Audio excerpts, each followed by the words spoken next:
Welcome back to the Green Beans Go channel. It's your host, me, and we have a powerful message for you today. One that I am excited to talk about, and I could barely sleep last night because I was eager to get on here and explain something that's been nagging, but I didn't realize it had been nagging. And that's the beauty sometimes of self-discovery, is you realize you've been bothered by something without having realized you've been bothered by it. But I finally put the finger on it, and today we're talking about what traditional NFL power rankings fail to capture and why I find them fundamentally futile. Let's talk about it. So first and foremost, you're probably saying this, but Green Means Go, you make a power rankings video every week. Green Means Go, you have over 25,000 views in total from your NFL power rankings videos this year alone. This is your lifeblood. This is your bread and butter. This is what people come to your channel for. You don't make any good gambling picks, so nobody's watching those videos, but we'll watch you rank these teams in a tier list. Why are you being so negative about power rankings? Let's be very clear. I said traditional NFL power rankings. And I believe that the way I approach NFL power rankings is somewhat of a non-traditional nature. And we'll talk about the way that I approach them in 1 second. But before, I do need to clarify what I mean by traditional. Traditional is your very simply ordered 1 through 32. Imagine blocks stacked on top of each other. This team is better than this team is better than this team is better than this team is better than this team is better than this team. And ultimately, the Chiefs are the best team, because that's what it's been for the last however many years. Traditional power rankings are very mathematical. They're very black and white, and they lack a certain nuance that I think is a must when talking about the NFL. And the main piece is that they imply a certain amount of objectivity that I think is more harmful than helpful. That's why I find them futile, because they imply, when you put out a power rankings, you're implying that this is either correct or incorrect. And what I notice is people come to my videos weekly and they air their grievances, which I want them to do to some degree, but when they tell me I'm wrong, it makes me scratch my head, because how can I be wrong? Well, I can be wrong when you're looking at it as if there is a right answer, as if there is an objectively correct way to rank the teams. Now, obviously, if I have the Raiders up here in second or third, right, there is some objectivity to it. There are wrong answers, but I think a lot of the time people are way too specific about their right and their wrong. So a couple of thinking pieces, thought points that I want to clarify before I show you the way that I kind of visualize power rankings. A traditional power ranking is only as good or objectively correct as the nature of your bias. That's the first thing. When I have people come onto my channel and comment, excellent ranking, perfect ranking, all that tells me is you agree with my perception of the NFL. You agree with my bias. It doesn't mean that I'm right. It doesn't mean that you are right. It just means that we share the same view of certain teams. In the same way that if you think my power rankings are bad, I just may not agree with the same bias or perspective that you have. Who's right? That's the problem with traditional power rankings. They force us to be correct, and I don't think that should be the ultimate goal. So if power ranking NFL teams does not allow for discourse and nuance, it serves no purpose outside of mindless entertainment. That's the bottom line. I want people to come to my videos and comment. I want them to say, hey, I notice you rank the Vikings over the Packers. I don't, but in this instance, in this hypothetical, we will say I do. I disagree with that, and here is why. Here is what I see that leads me to think the other way. I can understand why you may think that way, but here is why, maybe on a neutral field, I think the Packers would beat the Vikings. Okay? That's what power rankings should be about. It should be about conversation, but too often it's about, you're wrong. I'm wrong about what? About predicting what I think will happen? About assessing a team's strengths and weaknesses against another?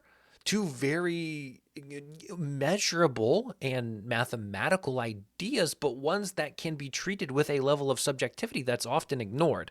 Here are ESPN's. And this is just going to be used as a kind of a wall that my ideas are going to lean onto, or it's going to help bridge some of these conversations. So this is their most recent power rankings. They have the Chiefs at 1, the Lions at 2, the Eagles at 3, the Bills at 4, the Vikings at 5, and the Ravens at 6. So I'm sorry, this X should be, well, It can be a lot. The bottom line is I don't agree with this, okay? And that's okay. Are they right? I don't think so. Am I right?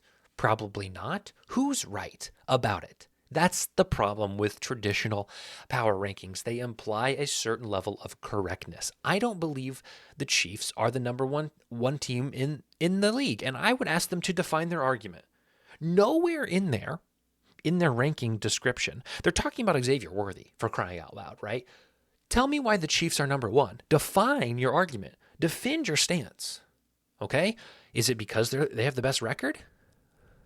That's a dumb way to do it, in my opinion. I don't think the record tells the whole story. Is it because they have some sort of historical accountability? The Chiefs have the best record in the NFL. But when I think about the Super Bowl, when I think about who is the best team in the NFL, if I had to pick a team to win a game against the second best team, who do I want to be in control of? Who do I want to pick? Do I think the Chiefs would beat the Lions? No. Do I think the Chiefs would beat the Eagles? Maybe. Do I think the Chiefs would beat the Bills? No. Do I think the Chiefs would beat the Vikings? Probably. Do I think the Chiefs would beat the Ravens if they played again? No. Okay, so now you can kind of see how I order these teams. And that X on the Bills should be on the Vikings. I think the Vikings are overrated. I think the Vikings are going to struggle in the playoffs when they have to play teams that can manipulate their secondary and score a lot of points. People may not agree. So that is why I think, one, this specific article lacks a bit of defensibility. They don't really tell you why the Chiefs are number one, and you have to just assume it's because they're 14-1. Okay? The Chiefs have not shown me that they can keep up with high-scoring teams. We don't. This is not a power ranking. I don't need to explain to you why I think the Chiefs are overrated, and you guys may not agree. And guess what? The beauty is we will find out in just a few months. Side note: I think it's dumb that 8 writers are involved in the ESPN Power Rankings article. It's like the building block one of reliable research and data is don't drink from 8 different cups. Why are 8 people writing this? What? Just have one person do a power rankings, or have 8 people do a power rankings and then sort them all and organize it so you can see, oh, these writers have these teams at number 1, right? It would be a very easy fix. There's no cohesion when 8 different people get to put their own opinion about every different team. Anyway, this is the way that I would recommend ranking NFL teams. And I'll let you take a second and indulge in this work of art. This is the GMG way. This is the non-traditional way. The downside is it would be time intensive and impossible to perfect, but as you will learn in the next 5 minutes, it's not really about perfection. My way is fluid. My way values the art over the math, and there is definitely room for nuance. So this is a very, very quick layout. This has some defensible pieces of information in it, but this is not perfect. So I don't want the comments to be, well, how dare you put this is not a power ranking. This is an explanation of what I think good versus bad power rankings are, even though I fundamentally don't agree with those 2 words as it relates to power rankings. So how would you read this? Really, it is a collection of teams' ceilings and floors. I think the Chiefs can be one of the best teams in the NFL, but I also think at their worst, they can be worse than the Vikings, the Eagles, the Lions, the Packers, the Bills, the Ravens. I think all of those teams could beat the Chiefs. Okay? I think the Ravens can be really good, but they have also suffered some really ugly losses. They've played some really close games against teams that maybe they shouldn't have. Of course, there's teams like the Raiders and the Titans who, even at their best, probably can't compete with teams like the Eagles and the Lions and the Bills. We know in the NFL that is untrue. We know that any given Sunday, a team can show up and beat another team. The Seahawks can be one of the worst teams in the league. They've lost to the Giants this year.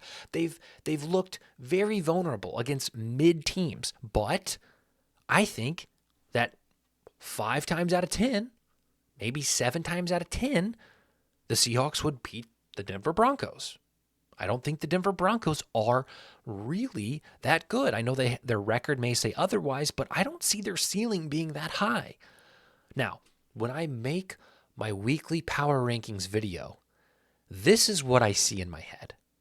This is how I'm thinking about it. But I can't rank them in this way. I could, and maybe I should. But you have to understand, in my weekly video, I'm putting them in a very numerical block-like structure, right? Tier list, numbers, 1 through 32, mathematical. And I try to explain why I'm ranking teams at certain places. And so the flaw may be that sometimes I put the Chiefs where I think they would fall on this down here when in reality they could be up here any given week. That's maybe the key, is I stick the Seahawks down here on my tier list, but I acknowledge that they do have potential, right? So finding that middle ground is what I do try to do in that video, but I'm not perfect, and I shouldn't have to be perfect. So here's some examples. We're going to look at 2 examples, 2 comments. And this one actually was the one that drove me to make this video. So Sam, if you're watching this, thank you. This is not an insult to you. This is not in any way, shape, or form me putting you down, but it's me explaining why I had to retaliate in the form of this video. Okay, you said on this video I just posted, you instantly lost all credibility when you put the Seahawks at the bottom and the 49ers above them. Not a fan of either team. That's just insane. If you have not been keeping up with my rankings videos, I made a declaration last week, and I said, it's playoffs or nothing. Ranking irrelevant teams is irrelevant. As you can see, these top 5 categories all include teams where it is mathematically logical and probable that they'll make the playoffs. And everybody below this line, it is a incredibly small percentage or impossible. And so why am I going to rank 16-ish teams when they have no utility to the NFL for the rest of the year? I don't care if the Saints are better than the Giants right now. I don't care if the Colts are better than the Texans or the Titans right now. It doesn't matter. The playoffs matter, right? We're approaching the playoffs. That's the piece of the puzzle that 100% of NFL fans and players care about.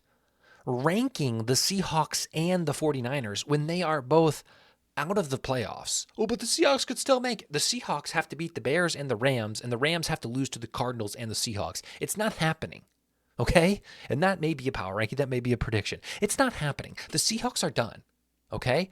And so once you cross below this line, I rank them based on their future.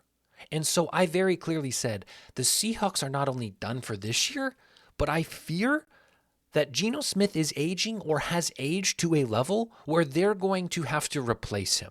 I don't think Sam Howell is the replacement, and I don't know what quarterback they're going to get mid to late first round, if they even go that way. Their defense has been so bad. Mike McDonald is so defensive-minded that he's probably going to get a defensive guy in the first round and probably the second. So I took all of that, and I said the Seahawks are done this year, and I worry about their status for the foreseeable future. Whereas the 49ers are done this year, but all the pieces are there. The pieces just have to get healthy. It's not a health issue for the Seahawks. It is a future roster construction issue for the Seahawks. That's why the Seahawks are below the 49ers. So my guess is for Sam and many other people, they just didn't watch all of the video. They didn't bother listening to me explain that. It's also funny that he was more upset about the Niners over the Seahawks and not about the Giants, the Jaguars, the Patriots. Like, there were other more egregious placements than the Niners and the Seahawks, okay? So that's one piece of it, okay? This is the next piece. And the pink season, I will say, comments nearly every video. And it's usually not critical. It's usually it challenges me. And I appreciate the pink season. I love you. I put this graphic here for you, pink season, because you don't come here and you don't criticize me as a person. You hold me accountable, and I appreciate that. So he says, and this is not for my most recent, this is for the previous, so week 16, he says, Eagles over Bills. Bills lost to the Rams, blown out by Baltimore. Now, he's referencing the Super Bowl material that I had. Now, this was prior to anything Jalen Hurts-wise, his injury, okay, against the Commanders. I had the Bills as the number one team, closely followed by the Eagles, right? And if we go back to this, right, there may be an instance where the Eagles are above the Bills, right? Like the Eagles' ceiling and the Bills' floor, they overlap. And maybe this isn't the best picture, but obviously the Eagles can beat the Bills. But if I had a neutral field, Eagles versus Bills, and I had to make a bet on it because my life depended on it, I would take the Bills. It's that simple. In no way, shape, or form am I saying the Bills are always better than the Eagles. Point blank, period. I'm just saying that I think on a neutral field, the Bills beat the Eagles. Okay? And so traditional power rankings often fail to account for the future. And on the same token, they are often stuck on the past when it's convenient. Now, why do I say when it's convenient? Because this is a very convenient argument. Well, the Eagles, because the Bills lost to the Rams and the Ravens, therefore the Eagles are better. Now, again, no insult to the pink season, but I think the logic of that argument is very flawed. And we're going to talk about that, and then we're going to wrap this up, but I don't really care because I think I'm providing you with something interesting, and so I'm going to keep talking as long as I please.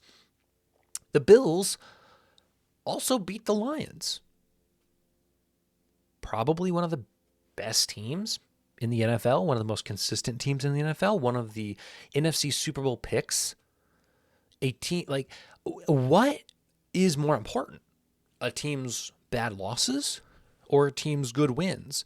Do we take away from the Bills because they lost to the Rams and the Ravens, or do we give to the Bills because they were able to go to Detroit and beat one of the best teams in the NFL?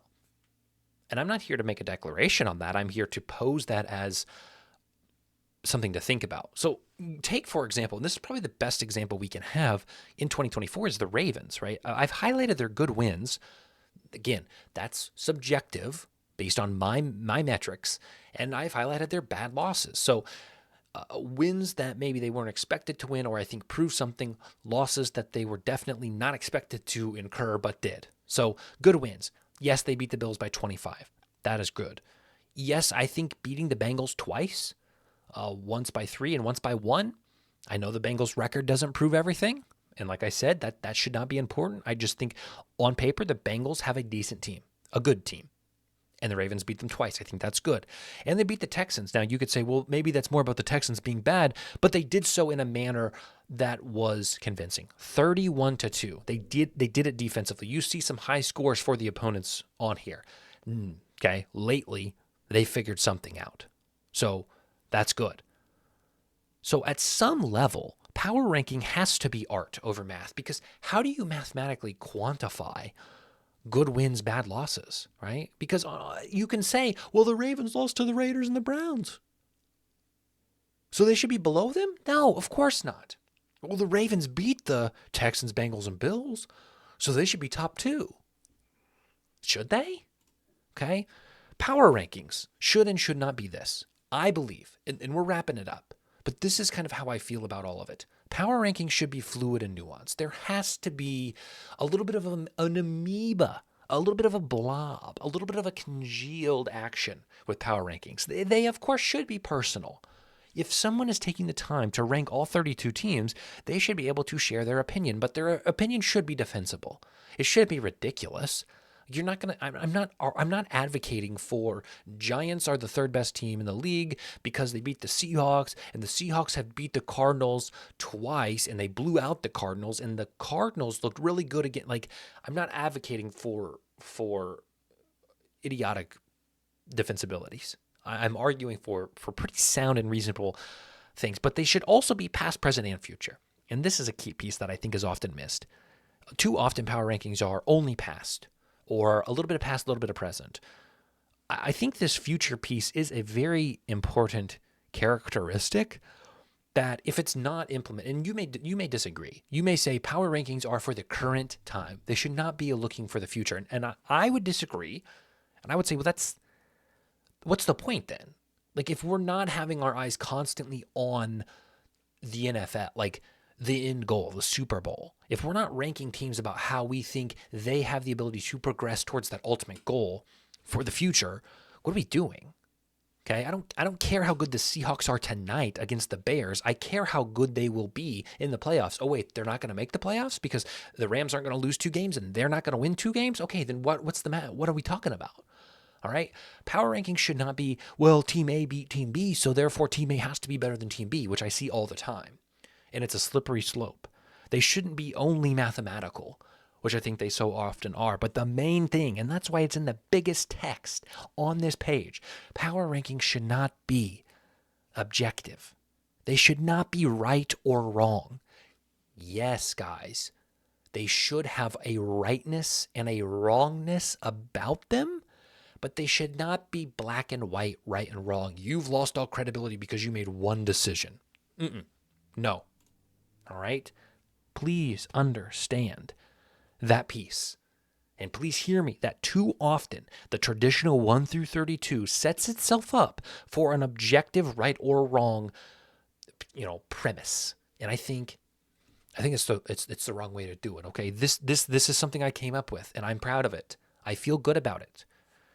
And this applies not only to power rankings, but potentially to other areas of your life. And for that, I'll let you be the judge.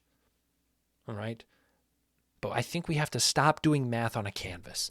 This looks ridiculous. 5 plus 5 equals 10 on something that could hold more beauty, more nuance, more fluidity. Math has to be right. Art is seldom wrong. And that is how I feel about NFL power rankings. And I hope you had a Merry Christmas, and I love you very much. Be blessed, and I'll see you next time.